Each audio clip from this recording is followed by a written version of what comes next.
They had terrible problems at the penitentiary. It had been in the headlines for months. So he asked me if I would go down and be a prisoner. Okay. So I was James Gus Turner from Arkadelphia, and I think the charge that the paper said I had been convicted of was some type of burglary offense or something of that nature. But what I was asked to do is go into the penitentiary, check in as an inmate, but to take with me enough money that it would attract attention. And in those days, that was about $75. Okay. But it did attract attention.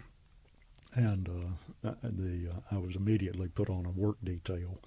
And my first work detail was in the slaughterhouse, where the chickens and everything that had been put in hot water to have all their feathers removed then were sent over to me and another man in this little room that was very small, almost the width, maybe twice the width of my arms, and length and width. And the fellow who was in there with me was in this starch white, clean uniform. And we had a huge machete. Each of us did, not machete, but a chopping blade, square blade. And he was angry. And he was chopping that chicken really angrily, ferociously. And it threw blood and meat all over me and him. Yeah. And he kept chopping. And I politely asked him what he was so angry about.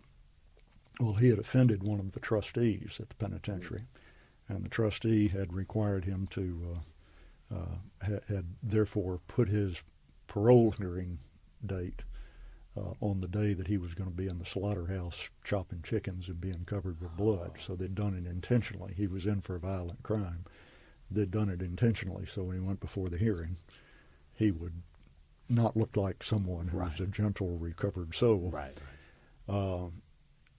Shortly after that, one of the other trustees, the trustees are part of the key to this, approached me about paying a little bit of my money if I'd like to get out a little sooner.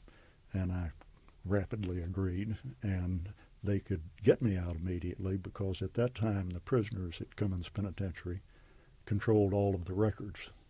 So all of the record on how the prisoners were doing, performing, how long they were to stay there and everything was at the penitentiary. The records room was controlled by the prisoners. The guards around the walls of the prison were largely trustees who all had weapons.